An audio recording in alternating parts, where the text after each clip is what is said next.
Mario Kart 8. More like Mario Kart Great.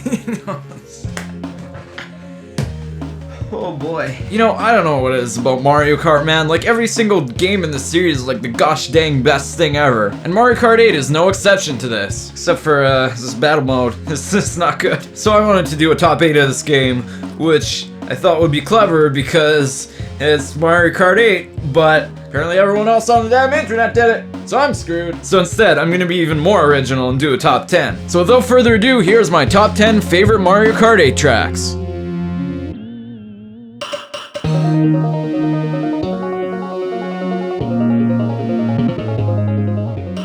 Moo Moo Meadows. When I originally played this course back in Mario Kart Wii, it wasn't very impressive to me. The color was kinda bland and the course layout really didn't compare to some of the better tracks the Wii edition had to offer. All this was changed when I got my first glimpse at Mario Kart 8's rendition of this track. The track is set in the early morning with great lighting and elongated shadows to match. The background song, now recorded with a live band instead of being computer generated like every other Mario Kart ever, lends itself greatly to the whole farm feeling that this whole course attempts to achieve. All this combined with the subtle track layout changes, including a flying section and some well-placed boosts, create a perfect starting point for the retro track section of Mario Kart 8. I really love the way the whole Shell Cup in general has its own overarching theme. This is thanks to some well-placed track timing. The cup starts out with Moo Moo Meadows in the early morning, leading into a race on a midday Mario circuit. Continuing on, racers compete on a beach in what appears to be the afternoon, and finally finishing off with the circuit around the nighttime city in Toad's Turnpike. Though some of my love for this track stems from the bigger theme it's involved in, I still appreciate it for what it is and it's worthy of its place on my list.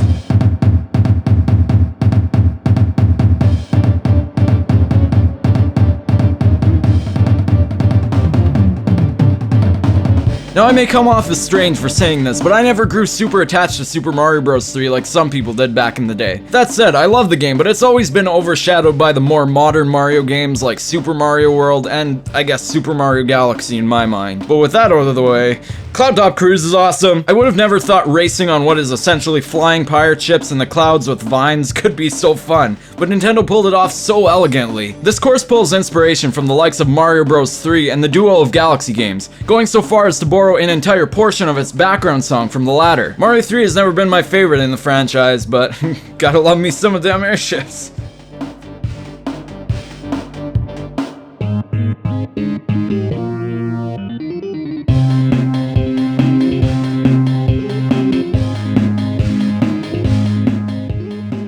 You know, I don't know why this course is so awesome. Maybe it's the fact you're racing on a freaking Mobius strip. Seriously though, this has to be one of the best title representing Mario circuits to date. And that's saying something, seeing as most of them were awesome. Whereas most previous Mario tracks were focused on moving horizontally and vertically, this track lets you move on the X, Y, Z, and all the axes. Now the course is your basic Mario circuit. It's got the trees and the Goombas and the Kingdom Koopa Kids. But the shape of this track alone is what makes it 100 times more interesting than any previous Mario circuit to date. I know it may seem strange that such a basic course made onto this list, but it references the Mario Kart 8 logo and I love it for it.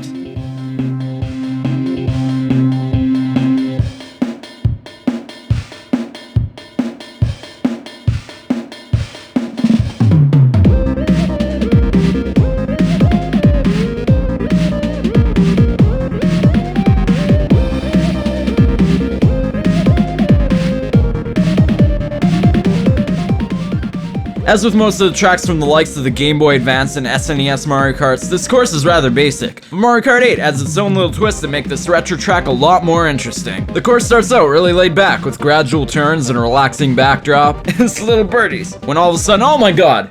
You're going uphill. Now what makes this track so interesting is the fact that everything here looks like a legit racetrack. From the tires to the little oil spills everywhere, it looks like real racers could use this, or at least kart racers, you know what I'm saying. The slanted portion of this track is even shown to be raised up during the opening cutscene of the race, adding to the feeling that this is a living, breathing racetrack. It doesn't even use Mario physics, where blocks can just be freaking randomly floating up in the air. It's raised up by springs reminiscent of giant car jacks, and I just find that cool. As an added bonus, at the very end of this track, if you decide to take a right near the tire stacks, you can even find a pit stop with a boost. All in all, this course feels like a true kart racing track and provides an atmosphere that no other course in the game holds. Though I admit it's a very basic track, I love it for its simplicity, and that's why it earns a spot in my top 8.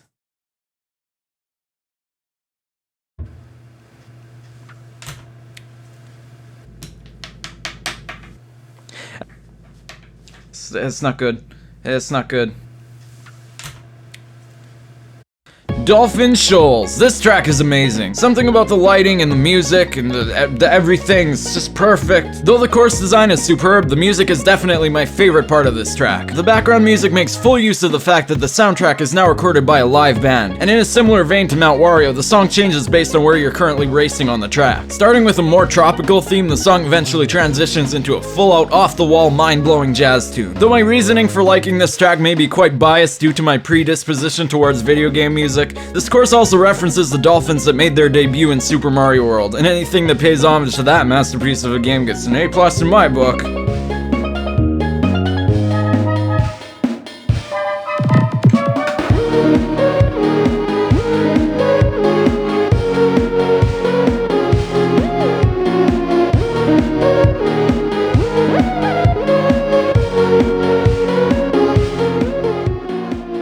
Now this is where the list gets interesting. I used to absolutely love Music Park back in Mario Kart 7. Though I would have liked to include it on this list, I don't think it would feel right considering there are little to no changes to this retro course from its original design other than it now being in HD. Now one could also say this about Moo Moo Meadows and several others, but I think that Music Park stays much closer to its original design than any of the other retro courses in the game. That said, Mario Kart 8 includes another great music-oriented course that serves as somewhat of a spiritual successor to Music Park, so who am I to argue? Electrodrome, yeah, I read that too as Electrodome. It's based almost solely on electronic style music. Who says Mario Kart 8 isn't cultural? With flashing colors, bright lights, and screens brandished with made-up Mario Universe sponsors, though this is a trait shared through many courses in the game, you truly feel like you're racing through a concert or a rave. This course makes great use of many of the key components in Mario Kart 8, like the anti-gravity mechanic and those spinner boost things, whatever you call them, and includes a great electronic beat to listen to while you race. And who doesn't like that?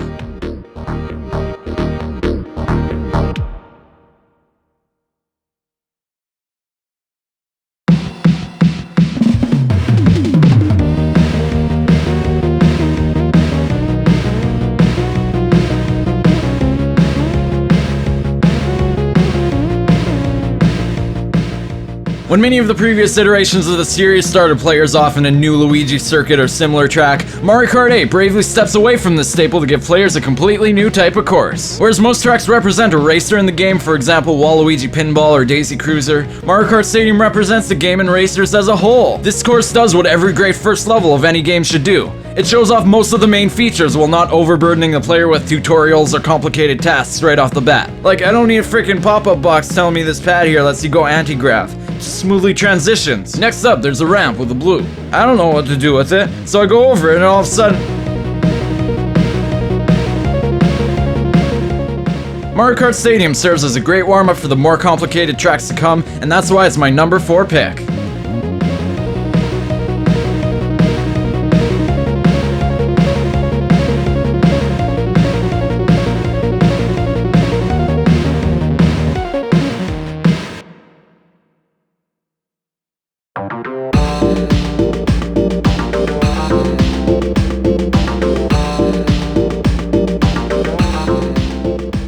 Oh, it's everyone's favorite location in the Mario universe, Water Park. This course is great, like Mario Kart Stadium, in that it doesn't represent any racers specifically, but rather the overall theme of a flooded amusement park, with a few little cameos sprinkled here and there. A large portion of this track is underwater, making shameless use of the underwater racing mechanic introduced in Mario Kart 7, and I loved it there, so it's an A+ in my book. I think it's a really creative idea to feature an underwater park. You see what I did there? Because it's underwater. It's a water park. Okay. You know, something about this course just gives me a Mario Sunshine vibe that even Sunshine Airport couldn't live up to, and it was loosely based off that game. Overall, this is a fun and beautiful racetrack and worthy of its high spot on this list.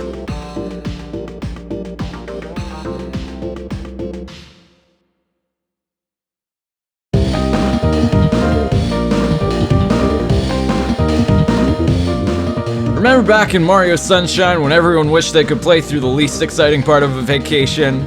Waiting for the airplane? Me neither, but Nintendo did, and by dang did that not stop them from putting it in the game. The track is filled with tons of references to the Mario series in general, even going so far as to include other track names as destinations in the airport terminal. If you look real closely in the distance, you may even find a little sneaky little reference to Mario Kart 64. God, I wish Waiting for the Airplane was this fun in real life. Now I may be biased because Mario Sunshine is like my favorite game ever, but this course is a dang old fun time and should not be overlooked.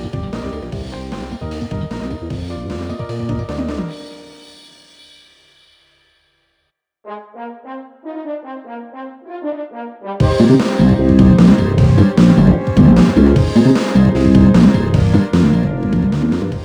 Wario, like that wasn't obvious. Everyone and their grandmother has this course at the peak of their list.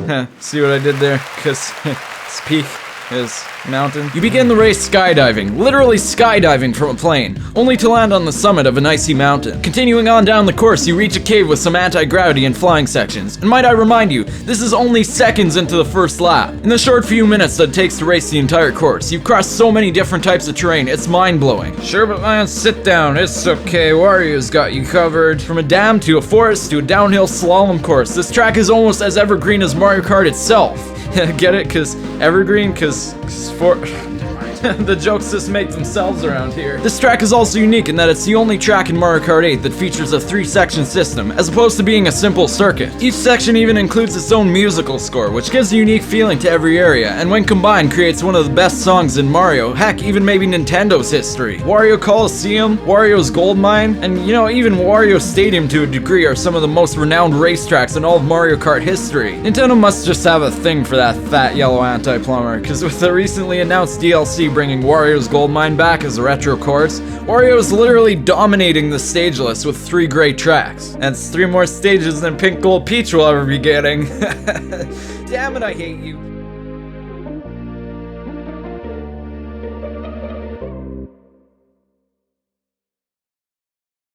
And that wraps out the list. It's sad that I couldn't include more tracks on this top 10, but I had to cut it off somewhere. So I'm sorry if your favorite track didn't make it on here, but these are my personal favorites. So now I want to hear from you. Write down in the comments what your top 10 Mario Kart 8 tracks are, or just your top 10 Mario Kart tracks in general. Thanks for watching, and if you enjoyed the video, be sure to leave a like and maybe even subscribe. It lets me know I've done a good thing. Anyway, that's it for now, so I'll see you next time.